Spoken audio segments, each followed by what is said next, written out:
کہ حج میں وہ کون کون سے مقامات ہوتے ہیں جہاں حجاج کرام جاتے ہیں۔ تو اس میں ہمارے پاس ایک میقات بھی ہے، میقات سے گزر کر حاجیوں کو جانا پڑتا ہے، کعبے کا طواف کرتے ہیں، صفا مروہ کی سعی کرتے ہیں، مقام ابراہیم کے پاس نماز پڑھتے ہیں اور حجر اسود کا بوسہ دیتے ہیں۔ پھر اس کے بعد مینا جاتے ہیں، مزدلفہ عرفات جاتے ہیں، مزدلفہ جاتے ہیں، پھر مینا میں آتے ہیں اور اس کے بعد وہاں آ کر قربانی بھی کرتے ہیں، جمرات کو کنکریاں مارتے ہیں، اور 2 یا 3 دن گزارنے کے بعد اپنے حج سے فارغ ہو کر اپنے اپنے ملک کو، اپنے وطن کو واپس لوٹ جاتے ہیں۔ اعوذ باللہ من الشیطان الرجیم، بسم اللہ الرحمن الرحیم۔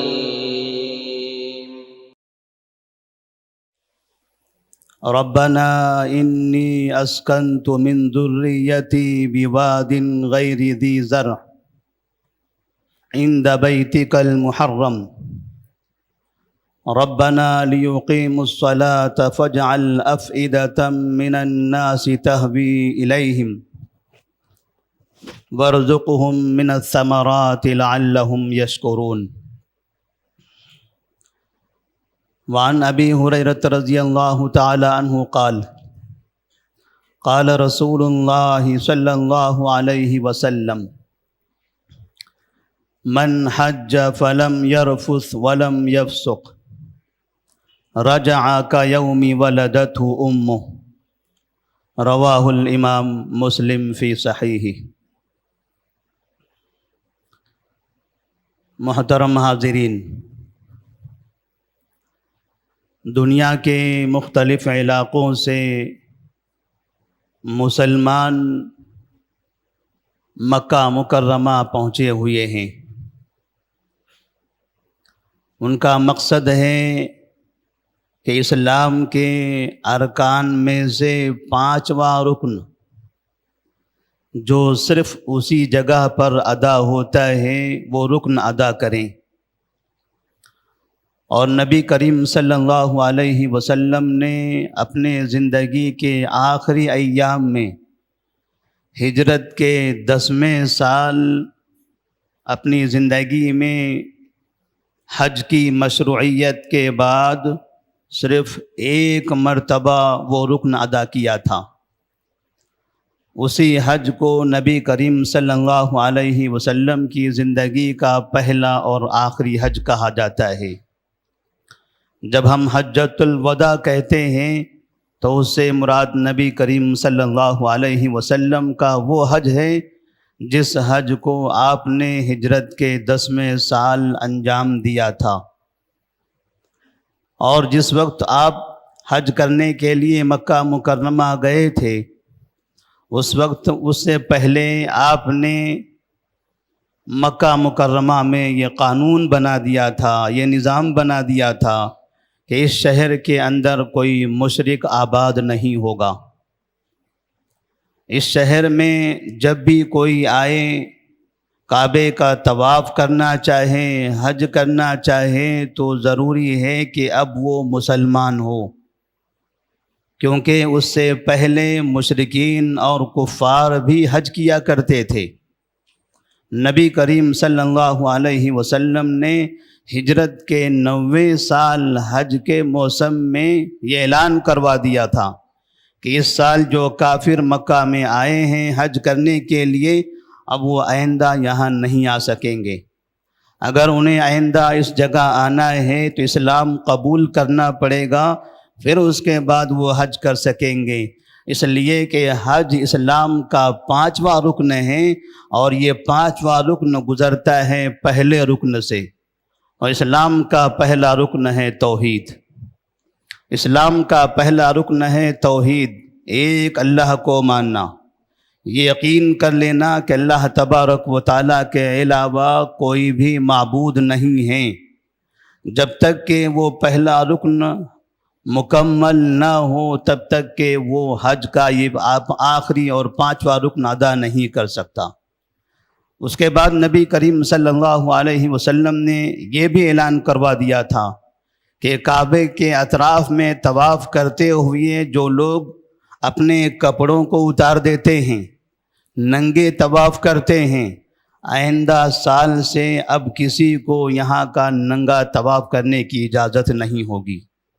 تو سن 10 ہجری میں وہ پہلا موقع تھا نبی کریم صلی اللہ علیہ وسلم کی مدنی زندگی میں کہ اس سال کوئی بھی مکہ مکرمہ میں کعبے کا طواف کرنے کے لیے ننگا نہیں ہوا تھا، ورنہ اس سے پہلے مشرکین اور کفار ان کے مرد اور خواتین بھی بعض مرتبہ پورے کپڑے اتار کر کعبے کا ننگا طواف کرتے تھے، اور وہ یہ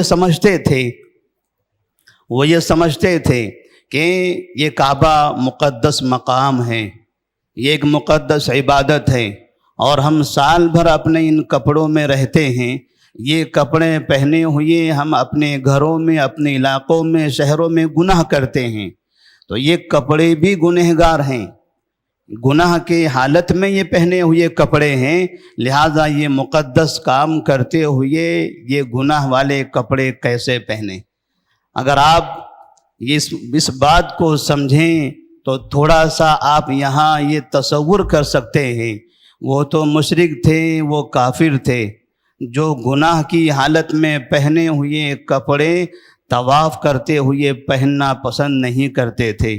آج کتنے ایسے مسلمان ہیں جو جرائم کا ارتکاب کرتے ہوئے، سودی کاروبار کرتے ہوئے، لوگوں کا مال لے کر، لوگوں پر ظلم کر کے، ناجائز طریقے سے پیسہ کما کر حج کا احرام خریدتے ہیں، حج کے سفر کا ٹکٹ خریدتے ہیں، ویزا لیتے ہیں، اور وہاں عیش و آرام کی زندگی 40-45 سال گزارتے ہیں، 40-45 دن گزارتے ہیں۔ تو یہ ایک عبرت بھی ہے، یہ عبرت بھی ہے کہ اس جگہ پر جانے سے پہلے اپنے آپ کو ہر طرح کے گناہوں سے پاک کر دیں۔ وہ حج کا طریقہ، وہ عبادت، اس میں ہماری حرام روزی نہیں ہونی چاہیے، نہ سفر میں حرام پیسہ، نہ ٹکٹ کا حرام پیسہ، نہ ویزے کا حرام پیسہ، نہ احرام کا حرام پیسہ، نہ مکہ میں رہتے ہوئے جو ہم قربانی کرتے ہیں اس کا حرام، نہ وہاں کھانے پینے کا حرام پیسہ۔ یہ ساری چیزیں حلال سے ہونی چاہیے، تب جا کے اللہ تبارک و تعالی ہمارے حج کو قبول فرمائے گا۔ تو نبی کریم صلی اللہ علیہ وسلم جب ہجرت کے 10ویں سال مکہ میں داخل ہوئے تھے حج کرنے کے لیے، تو یہ پہلے کی جو برائیاں تھیں وہ ختم ہو گئی تھی، ننگے طواف کرنے پر پابندی لگ گئی، مشرکین کو حج کرنے پر پابندی لگ گئی تھی۔ اب یہاں پر مسلمانوں کا ایک بڑا سا مجمع تھا، تقریباً 1 لاکھ سے زیادہ صحابہ رضی اللہ تعالیٰ عنہم نبی کریم صلی اللہ علیہ وسلم کے ساتھ حج کرنے کے لیے تشریف فرما تھے۔ اس حج میں آپ صلی اللہ علیہ وسلم نے جو جو کام کیے، صحابہ رضی اللہ تعالیٰ عنہم کی ایک بڑی تعداد نے آپ اپنی آنکھوں سے وہ دیکھا اور اسے ہم تک پہنچایا۔ وہ سلسلے وار حج کا طریقہ ہم تک جاری ہے، اور انشاءاللہ یہ قیامت تک یہ سلسلہ باقی رہنے والا ہے۔ مکہ مکرمہ کی تاریخ میں ہم نے خطبے کا عنوان بنایا تھا مقام حج، کہ حج میں وہ کون کون سے مقامات ہوتے ہیں جہاں حجاج کرام جاتے ہیں۔ تو اس میں ہمارے پاس ایک میقات بھی ہے، میقات سے گزر کر حاجیوں کو جانا پڑتا ہے، کعبے کا طواف کرتے ہیں، صفا مروہ کی سعی کرتے ہیں، مقام ابراہیم کے پاس نماز پڑھتے ہیں اور حجر اسود کا بوسہ دیتے ہیں، پھر اس کے بعد مینا جاتے ہیں، مزدلفہ عرفات جاتے ہیں، مزدلفہ جاتے ہیں، پھر مینا میں آتے ہیں، اور اس کے بعد وہاں آ کر قربانی بھی کرتے ہیں، جمرات کو کنکریاں مارتے ہیں، اور 2 یا 3 دن گزارنے کے بعد اپنے حج سے فارغ ہو کر اپنے ملک کو، اپنے وطن کو واپس لوٹ جاتے ہیں۔ یہ چند جگہیں ہیں، چند چیزیں ہیں، چند نشانیاں ہیں، چند ایسے مشاعر ہیں جس کی ایک بہت بڑی تاریخ رہی ہے۔ ابتدا ہم یہاں سے کرتے ہیں کہ مکہ مکرمہ جو شہر ہیں، مکہ مکرمہ کی جو آبادی ہے، اس کو بنایا تھا، مکہ شہر کو تعمیر کیا تھا ابراہیم علیہ السلام نے۔ ابراہیم علیہ السلام جب پہلی مرتبہ اپنے بیٹے اسماعیل علیہ السلام اور ہاجر علیہ السلام کو لے کر یہاں آئے تو یہاں کوئی انسان نہیں تھا، یہاں کہیں چرند اور پرند بھی نہیں ہوتے تھے، یہاں پانی بھی نہیں ہوتا تھا، یہاں درخت بھی نہیں ہوتا تھا۔ تنہا ایک ایسے صحرا کے اندر لا کر اپنے چھوٹے معصوم بچے اسماعیل علیہ السلام کو اور ان کے ساتھ ان کی ماں ہاجر علیہ السلام کو یہاں چھوڑ کر ملک شام کی طرف واپس چلے گئے۔ اللہ تبارک و تعالیٰ نے اس کا ذکر فرمایا ہے کہ ابراہیم علیہ السلام نے کہا ربنا انی اسکنت من ذریتی بواد غیر ذی زرع عند بیتک المحرم۔ اے میرے رب، اے ہمارے رب، میں نے اپنی میری ذریت کو، میرے بیوی اور میرے بچے کو میں یہاں چھوڑ کر جا رہا ہوں یہ بیت اللہ کے پاس، حالانکہ وہاں کعبہ نہیں تھا، لیکن ابراہیم علیہ السلام جانتے تھے کہ یہاں کعبہ ہوا کرتا تھا، اس کی نشانیاں وہاں پر موجود تھی، وہاں چھوڑ کر جا رہا ہوں لیقیموا الصلاۃ، تاکہ یہ نماز قائم کریں۔ فَاجْعَلْ أَفْئِدَةً مِّنَ النَّاسِ تَهْوِي إِلَيْهِمْ، اے اللہ تو لوگوں کے دلوں کو ادھر مائل کر دے کہ ساری دنیا سے لوگ یہاں پر آتے رہیں۔ فَاجْعَلْ إِلَى النَّاسِ تَهْوِي إِلَيْهِمْ وَارْزُقْهُم مِّنَ الثَّمَرَاتِ لَعَلَّهُمْ يَشْكُرُونَ، اور یہاں جو آباد ہیں، جن کو میں نے آباد کیا ہے، اے اللہ تو نے بہترین روزی عطا فرما، پھلوں کی روزی عطا فرما۔ اللہ تبارک و تعالیٰ سے ابراہیم علیہ السلام نے یہ دعا فرمائی، اور اس دعا کے ساتھ اپنے چھوٹے معصوم بچے اسماعیل اور بیوی ہاجرہ علیہ السلام کو وہاں آباد کیا۔ ان کے ساتھ تھوڑا سا کھانا اور پانی تھا۔ چند دن گزر گئے کہ کھانا بھی ختم ہونے لگا، پانی بھی ختم ہونے لگا، اسماعیل علیہ السلام پیاسے ہونے لگے، اور پھر پیاس کی وجہ سے وہ رونے لگے۔ ماں ہاجرہ علیہ السلام بچے کی اس حالت کو دیکھ کر تڑپ رہی تھی، اور پھر وہ پانی کی تلاش میں کبھی صفا اور کبھی مروہ پہاڑی، یہ دو پہاڑیاں جن پہاڑیوں کے درمیان حجاج کرام صفا مروہ کی سعی کرتے ہیں، ہاجرہ علیہ السلام کبھی صفا پہاڑی پر جاتی، ادھر ادھر دیکھتی، کہیں کوئی انسان نظر آ رہا ہے جس کے پاس پانی ہو، تو کوئی دکھائی نہیں دیتا تھا۔ پھر سامنے آگے دور مکہ مروہ کی طرف جاتی، اس پہاڑ پر کھڑی ہو کر وہاں دائیں بائیں دیکھتی، وہاں بھی کوئی انسان نظر نہیں آتا۔ پھر وہاں سے صفا آتی، پھر مروہ جاتی، اس طرح سے انہوں نے 7 چکر مارے تھے۔ اسی لیے حجاج کرام صفا مروہ کے درمیان 7 چکر مارتے ہیں۔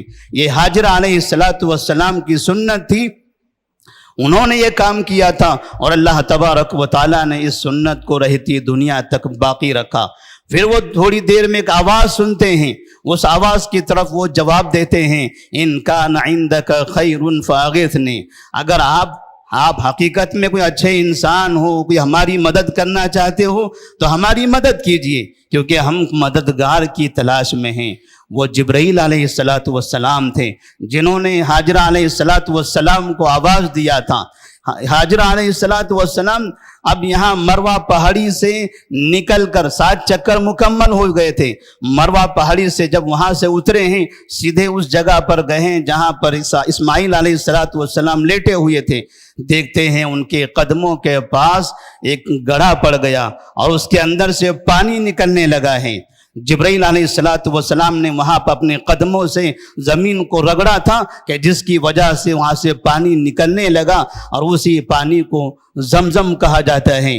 یہاں سے مکہ شہر کی آبادی شروع ہوتی ہے، کیونکہ وہ پورا کا پورا علاقہ ایسا تھا جہاں پانی نہیں ہوتا تھا، اور جہاں پانی نہ ہو وہاں انسان بھی آباد نہیں ہوتے تھے، کیونکہ قدیم زمانے میں جو عرب تھے، ملک یمن کے علاقے کے جو عرب تھے، وہ عرب قومیں ایسی جگہوں کا سفر کرتے تھے جہاں پانی ہو، پانی ہوگا تو وہاں ہماری زندگی گزارنے کا وسیلہ بھی ہوگا، ساتھ میں ہمارے جانوروں کا چارہ بھی ہوگا۔ ان کے پاس سفر کے لیے جانور ہوا کرتے تھے، اونٹ ہوتے تھے، تو اس طرح سے جب پانی بھی نہ ہو تو وہاں وہ نہ رہ سکیں گے، نہ ان کے جانور زندہ رہ سکیں گے۔ اس لیے اللہ تبارک و تعالیٰ نے اب یہاں پر زمزم کی شروعات کر دی۔ اس زمزم کی ابتدا ہونی تھی کہ قبیلہ جرہم نامی قبیلہ ملک یمن کی طرف سے سفر کرتے ہوئے آتا ہے۔ اور وہ دیکھتا ہے کہ صفا پہاڑی کے پیچھے آسمان پر کچھ پرندے اڑ رہے ہیں، اپنے قاصدین کو بھیجتا ہے جاؤ شاید وہاں کوئی انسان ہو، کوئی پانی نظر آئے۔ وہاں پہنچتے ہیں تو پتہ چلا کہ وہاں پر یہ پانی موجود ہے۔ حاجرہ علیہ السلام سے آ کر مطالبہ کرتے ہیں اگر آپ ہمیں اجازت دیں تو ہم اسی جگہ پر قیام کر لیں۔ حاجرہ علیہ السلام نے انہیں وہاں رہنے کی اجازت دے دی۔ اس طرح سے اب وہ دو لوگوں سے بڑھ کر ایک اور قبیلہ وہاں آباد ہوا، اور شہر آہستہ آہستہ وہ بڑا ہونے لگا، آبادی وہاں کی بڑھنے لگی۔ قبیلے جرہم میں ہر طرح کے لوگ تھے، بڑے لوگ ہیں، چھوٹے بچے ہیں، مرد ہیں، عورتیں ہیں، ان کے ساتھ ان کی اپنی سواریاں بھی ہیں، اور اس طرح سے پھر اب یہ شہر یہاں سے آباد ہوا۔ ابراہیم علیہ السلام پھر ملک شام سے یہاں پہنچتے ہیں، اور یہاں آنے کے بعد اپنے بیٹے اسماعیل علیہ السلام سے کہتے ہیں کہ مجھے اللہ تبارک و تعالیٰ کا حکم ہوا ہے کہ میں یہاں کعبے کی تعمیر کروں، میں یہاں پر کعبے کی تعمیر کروں۔ اس کے بعد باپ اور بیٹے ابراہیم اور اسماعیل علیہ السلام دونوں مل کر وہ مقام، جس مقام پر پہلے کعبہ ہوا کرتا تھا، اسی کی بنیاد کے اوپر ابراہیم علیہ السلام نے کعبے کی تعمیر فرمائی۔ اللہ تبارک و تعالیٰ فرماتے ہیں ان اول بیت وضع للناس للذی ببکۃ مبارکا وہدی للعالمین فیہ آیات بینات مقام ابراہیم ومن دخلہ کان آمنا وللہ علی الناس حج البیت من استطاع الیہ سبیلا۔ اللہ تبارک و تعالیٰ نے اس گھر کو دنیا کا سب سے پہلا گھر بتایا، اس جگہ کو امن والی جگہ بتایا، ساری کائنات کی، ساری دنیا کے لیے ہدایت کا اس کو مرکز بتایا، اور اس طرح سے اللہ تبارک و تعالیٰ نے پھر تمام انسانوں کو حکم دیا وَلِلَّهِ عَلَى النَّاسِ حِجُّ الْبَيْتِ مَنِ اسْتَطَاعَ إِلَيْهِ سَبِيلًا۔ زندگی میں جب بھی طاقت ہو، استطاعت ہو، ضرور اس گھر کا طواف کرنا۔ جب بھی آپ کے پاس استطاعت ہو، طاقت ہو، تو ضرور اس گھر کا طواف کرنا۔ یہ زمزم اور یہ دوسرے نمبر پر یہ کعبہ، اس طرح سے یہاں اب دو چیزوں کی بنیاد پڑ گئی۔ زمزم تو اس زمانے سے موجود تھا، اس زمانے سے جب اسماعیل علیہ السلام وہاں پر رہے، اور آہستہ آہستہ تقریباً 2000 سال کا گزرا تھا۔ یہ قبیل جرہم جو یہاں آباد رہا، بعد میں ایک دوسرا قبیلہ ملک یمن کی جانب سے آتا ہے، قبیل خزاعہ، اور قبیل خزاعہ اور قبیل جرہم دو الگ الگ قبیلے ہیں، قبائل کی عصبیت ہوتی ہے، وہاں دونوں میں جنگ ہوئی۔ قبیل جرہم جو پہلے سے رہتا تھا وہ شکست کھا گیا، بعد میں آنے والا قبیلہ غالب آ گیا۔ قبیل جرہم نے دیکھا اب یہ قبیلہ یہاں حکومت کرے گا، تو جاتے ہوئے اس نے زمزم کنویں کو مکمل طور پر بند کر دیا، اور تقریباً انسانی تاریخ میں 400 سال تک زمزم کا کنواں بند رہ گیا۔ 400 سال تک زمزم کا کنواں بند تھا، وہاں کوئی پانی نہیں ہوتا تھا زمزم کے نام کا۔ یہاں تک کہ نبی کریم صلی اللہ علیہ وسلم کے دادا عبد المطلب نے اپنی زندگی میں خواب دیکھا تھا، جب وہ آرام کر رہے تھے، خواب میں ان کو ایک جگہ بتائی گئی کہ فلاں جگہ پر وہ زمزم موجود ہے جو اسماعیل علیہ السلام کے زمانے میں جاری ہوا تھا۔ عبد المطلب خواب سے بیدار ہوتے ہیں، اس جگہ پہنچتے ہیں، وہاں کھدائی کرتے ہیں، تو آہستہ آہستہ جیسے گڑھا بڑھتا جاتا ہے، آہستہ آہستہ اندر سے پانی نکلنا شروع ہو جاتا ہے، اور پھر وہ زمزم اس مرتبہ جب شروع ہوا تھا، آج ہماری زندگی 2024 تک بھی اسی طرح سے وہ آباد ہے، وہ جاری اور ساری ہیں۔ آہستہ آہستہ اس کنویں کو بڑا کر دیا گیا۔ اب آپ لوگ جو بھی وہاں جاتے ہیں، اس کی حالت کیا ہے، کیسے ہیں، کس طرح سے زمزم کا استعمال ہوتا ہے، دنیا کے لوگ کیسے اس سے استفادہ کرتے ہیں، وہ ساری چیزیں آپ سب کے سامنے موجود ہیں۔ اسی طرح سے کعبہ جو ابراہیم علیہ السلام نے بنایا تھا، وہ ایک زمانے تک اسی طرح رہا۔ تاریخی روایتوں میں ہیں کہ سب سے پہلے اس کعبے کی تعمیر فرشتوں نے کی تھی، بعد میں آدم علیہ السلام نے کی ہے، لیکن جب کعبے کے بانی کا ذکر آتا ہے تو ابراہیم علیہ السلام کا نام آتا ہے، کیونکہ موجودہ جو ڈھانچہ ہے، موجودہ جو عمارت ہے، وہ ابراہیم علیہ السلام کے زمانے سے ہے، اس لیے اس کی نسبت، اس کی تاسیس کی نسبت ابراہیم علیہ السلام کی جانب کی جاتی ہے، اور ابراہیم علیہ السلام کے زمانے کے بعد سے یہ کعبہ اسی طرح سے آباد رہا۔ دنیا کی ساری قومیں وہاں آ کر اس کا طواف کرتی تھی، یہاں تک کہ ابرہہ نامی لشکر، ابرہا کا لشکر جو ہاتھیوں کا لشکر لے کر یمن کی جانب سے آ رہا تھا، اس نے دیکھا کہ ساری دنیا کے لوگ مکہ جاتے ہیں، کعبے کا طواف کرتے ہیں، کیوں نہ میں یمن کے اندر، یمن کے صنعا میں ایک ایسا گھر بناؤں کہ دنیا کے لوگ بجائے مکہ جانے کے میرے یمن کے صنعا میں آنا شروع کر دیں۔ اور اس نیت سے اس نے کعبے کی جانب کا سفر کیا، تاکہ وہ چاہتا تھا کہ کعبے کو منہدم کر دیں، لیکن اللہ تبارک و تعالیٰ نے ان کو پرندوں کے ذریعے ایسے تباہ کر دیا جس کا تذکرہ قرآن مجید کے سورۃ الفیل میں موجود ہے۔ الم تر کیف فعل ربک باصحاب الفیل الم یجعل کیدہم فی تضلیل وارسل علیہم طیرا ابابیل ترمیہم بحجارۃ من سجیل فجعلہم کعصف مأکول۔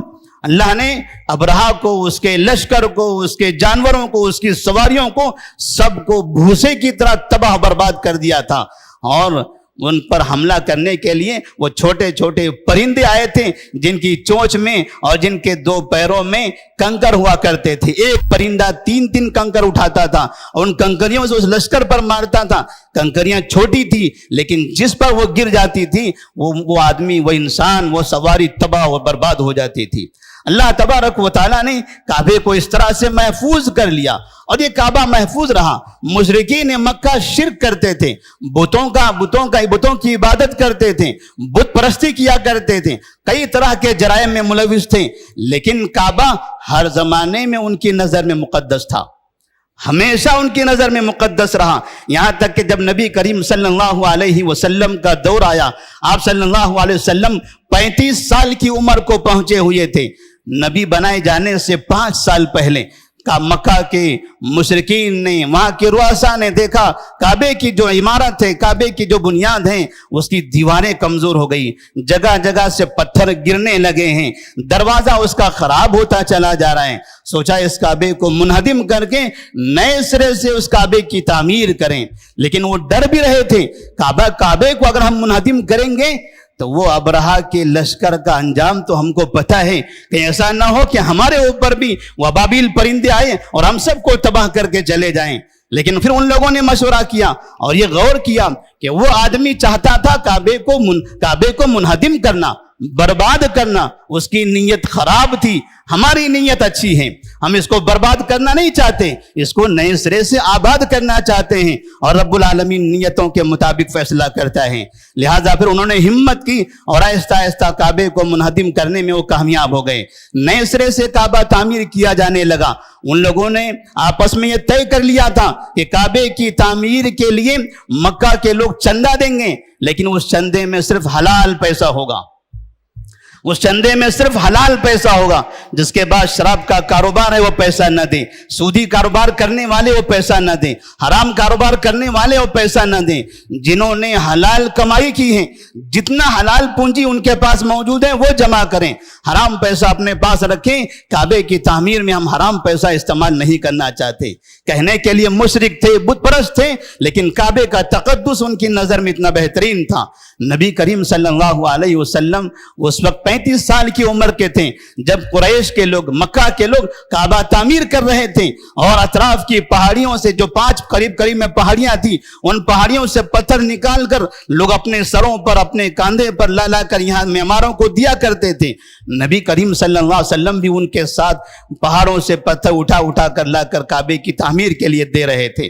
یہ اس بنیاد کی خاصیت یہ تھی کہ نبی کریم صلی اللہ علیہ وسلم اس کی تعمیر میں شریک تھے، یہاں تک کہ جب کعبہ مکمل تعمیر ہوا اور وہ جگہ جہاں پر حجر اسود رکھا جاتا ہے، وہاں اب حجر اسود رکھنے کی باری آئی۔ ایک بڑا سا پتھر جس کے بارے میں نبی نے فرمایا ہے، نزل الحجر الاسود من الجنہ، نزل الحجر الاسود من الجنہ، حجر اسود جنت سے نازل ہونے والا ایک پتھر ہے، یہ پتھر زمین کا نہیں ہے، یہ آسمان سے نازل ہوا ہے، اور یہ اس کے بارے میں فرمایا اور یہ انتہائی سفید تھا، کان حجرا ابیض من اللبن، یہ دودھ سے زیادہ بھی سفید تھا، حتی سودت خطایا بنی آدم کی خطاؤں نے اس کو کالا کر دیا ہے۔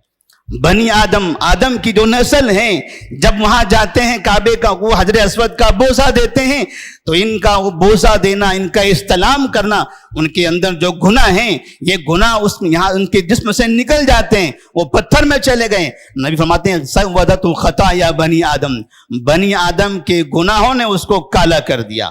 تو اس طرح سے یہ حجر اسود جب رکھنے کی باری آئی تو نبی کریم صلی اللہ علیہ وسلم کو لوگوں نے فیصل مانا کہ آپ جیسے طے کریں گے اس طرح سے حجر اسود کو رکھا جائے گا، اور اللہ تبارک و تعالیٰ نے وہ شرف آپ صلی اللہ علیہ وسلم کو عطا فرمایا تھا۔ ہر کوئی چاہتا تھا کہ حجر اسود میں رکھوں کیونکہ میں سب سے اہم ہوں۔ وہ کہتا تھا میرا قبیلہ سب سے اچھا ہے، ہمیں رکھنا چاہیے۔ وہ کہتا تھا میرا خاندان سب سے شریف ہے، ہمیں رکھنا چاہیے۔ اللہ تبارک و تعالیٰ نے ان تمام کو دکھایا کہ تم میں سب سے اچھے خاندان والا، سب سے اچھے قبیلے والا اور سب سے اچھا انسان یہ محمد بن عبداللہ صلی اللہ علیہ وسلم ہیں۔ لوگوں نے انہیں فیصل بنایا۔ آپ نے ایک چادر منگائی، چادر کے اوپر حجر اسود کو رکھا اور قبائل کے سرداروں سے کہا کہ حج کے چادروں کے کناروں کو آپ پکڑ لیں۔ لوگوں نے کپڑے کا کنارہ پکڑا اور کہا اٹھاؤ اوپر سب مل کر۔ لوگوں نے پتھر پر ہاتھ نہیں لگایا، ان سے کہا گیا چادر پکڑ کر اٹھاؤ۔ وہ سب نے اوپر اٹھایا اور یہاں تک اٹھایا جہاں اس کو رکھنا تھا۔ جب رکھنے کی باری آئی آپ نے اپنے ہاتھوں سے اٹھا کر وہاں لگا دیا۔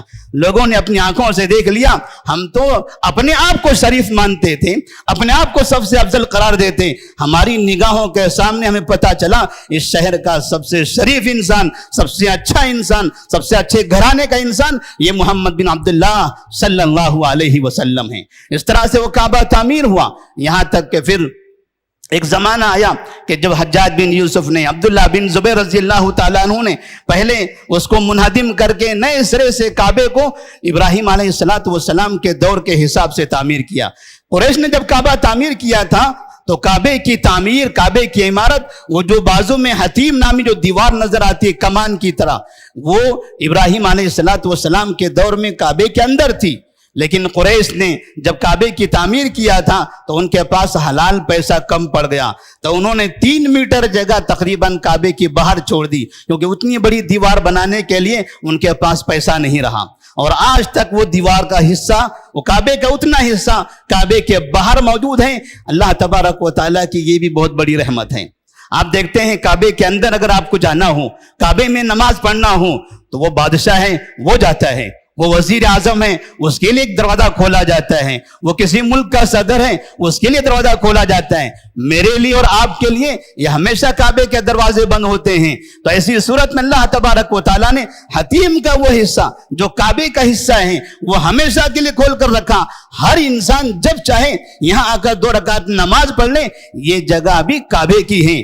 یہاں پڑھنے کا مطلب یہ ہوا کہ آپ کعبے کے اندر 2 رکعت نماز پڑھ رہے ہو۔ تو اللہ تبارک و تعالیٰ کا یہ بہت بڑا انعام تھا۔ یہ کعبے کی تاریخ رہی ہے اور اللہ کا شکر ہے آج تک وہ کعبہ محفوظ ہاتھوں میں ہے، ہر طرح کے فتنوں سے وہ جگہ محفوظ ہے۔ وہیں پر مقام ابراہیم بھی ہے، کعبے کے سامنے ایک مقام ابراہیم ہے۔ اللہ نے فرمایا وَاتَّخِذُوا مِن مَقَامِ إِبْرَاهِيمَ مُصَلًّى۔ جب حاجی کعبے کا طواف کرتے ہیں، طواف کے بعد باہر جا کے 2 رکعت نماز پڑھتے ہیں۔ مقام ابراہیم کے پاس 2 رکعت نماز پڑھنے کا حکم دیا گیا ہے۔ یہ مقام ابراہیم ایک بڑا سا پتھر ہے، اس پتھر کو مقام ابراہیم کہا جاتا ہے۔ جس جگہ پر آدمی کھڑا ہوتا ہے عربی میں اس کو مقام کہتے ہیں، اور یہ پتھر اس کے اوپر کھڑے ہو کر ابراہیم علیہ السلام نے کعبے کی تعمیر کی تھی۔ جب اسماعیل علیہ السلام نے دیکھا کعبے کی دیوار بلند ہوتی جا رہی ہے، ابراہیم علیہ السلام کی اب وہ جو ان کی جو لمبائی تھی اب وہ کم ہو گئی، دیوار اونچی ہے اور اوپر بنانا ہے۔ اسماعیل علیہ السلام ایک پہاڑ کے جانب جاتے ہیں، ایک بڑا سا پتھر اٹھا کر اپنے والد کے لیے لے کر آتے ہیں اور کہتے ہیں ابا جان اس پتھر کے اوپر کھڑے رہیے تاکہ اوپر کی دیواریں تعمیر ہوتی جائے اور اوپر اس کو اونچا کیا جائے۔ بعد مورخین نے لکھا ہے کہ جب ابراہیم علیہ السلام اس پتھر پر کھڑے رہے اور وہ کعبے کے اندر وہ دیوار تعمیر کر رہے تھے تو جیسے جیسے کعبے کی دیوار اوپر جاتی تھی پتھر اسی انداز سے اوپر اونچا ہوتا چلا جاتا تھا. اس پتھر کے اوپر ابراہیم علیہ السلام کے دونوں پیروں کے نشان ہیں اور وہی پتھر آج تک وہ جگہ پر موجود ہیں. کعبے کے بازو میں آپ دیکھیں گے سنہری کلر کا وہ ایک ڈھانچہ بنایا ہوا ہے, اس کے اندر وہ پتھر رکھا ہوا ہے اور اس پتھر کو مقام ابراہیم کہتے ہیں. اس جگہ پر مسلمان جا کر 2 رکعت نماز پڑھتے ہیں. اب وہاں بھیڑ ہوتی ہے تو مسلمانوں سے کہا جاتا ہے اب اندر جا کر پڑھیے. اس جگہ کا مطلب وہاں سے اندر کسی بھی جگہ آپ پڑھ سکتے ہیں. تو اندر مسجد کے اندر جس جگہ آپ کو خالی ملتی ہے وہاں حجاج کرام طواف کرنے کے بعد جا کر وہاں 2 رکعت نماز پڑھتے ہیں. پھر بعد میں صفا مروہ کی صحیح کرتے ہیں. صفا اور مروہ یہ 2 پہاڑیاں ہیں جہاں حاجر علیہ السلام نے دوڑ لگائی تھی. یہ صفا پہاڑی وہی پہاڑی ہیں جہاں سے نبی کریم صلی اللہ علیہ وسلم نے علانیہ دعوت کا پہلا پلیٹ فارم بنایا تھا. اسی پہاڑ پر کھڑے ہو کر آپ نے لوگوں کو جمع کیا تھا, قریش کو, مکہ کے تمام لوگوں کو, اور لوگوں سے کہا تھا لوگوں سنو تم آپ سب کے لیے ضروری ہے کہ ایک اللہ کی عبادت کرنا ہے. ایک بڑا طویل خطبہ دیا تھا جس کا خلاصہ یہ تھا کہ آپ لوگوں کو توحید کی دعوت دینا چاہتے تھے. تمام معبودان باطلہ کو چھوڑ کر ایک اللہ کی عبادت کرنے کا آپ ان کو طریقہ بتانا چاہتے تھے. اسی جگہ پر ابو لہب بھی آیا ہوا تھا. اس نے کہا تھا تبا لک لہذا جمعتنا یا محمد, اے محمد اسی لیے تو نے ہمیں صفا پہاڑی پر بلایا تھا, یہ پیغام دینے کے لیے ہمارے معبودوں کو چھڑوانا چاہتے ہو, تمہارا برا ہو, تم نے ہمیں سے نہیں جمع کیا تھا. اللہ تبارک و تعالیٰ نے اسی کے جواب میں تبت یدا ابی لہب وتب ما اغنى عنه ماله وما كسب سيصلى نارا ذات لهب وامرأته حمالة الحطب في جيدها حبل من مسد. یہ مکمل سورہ نازل فرمائی. مقامات حج سے متعلق اور بہت سے مقامات ہیں جس کا تذکرہ ہمیں کرنا تھا. تھوڑی مختصر سی تاریخ جو اس مختصر وقت میں ممکن ہو سکی ہم نے آپ کے سامنے بیان کی ہیں. اللہ تبارک و تعالیٰ سے دعا ہے کہ اللہ تبارک و تعالیٰ ہم تمام کو اس جگہ کا دیدار, وہاں کا سفر نصیب فرمائیں. اللہ ہم سب کو حج کی توفیق عطا فرمائیں, اس شہر اور اس جگہ کا احترام کرنے کی توفیق عطا فرمائیں. اللہ ساری زندگی ہمیشہ اس شہر کو, مکہ مکرمہ کو, اور جہاں حجاج کرام جاتے ہیں اس شہر اس علاقے کو ایسے محفوظ ہاتھوں میں رکھے کہ جن کی وجہ سے دنیا کے سارے حجاج کرام امن کے ساتھ وہاں جا سکیں, حج کر سکیں اور امن کے ساتھ اپنے شہروں کو واپس لوٹ سکیں. وآخر دعوانا الحمدللہ رب العالمین.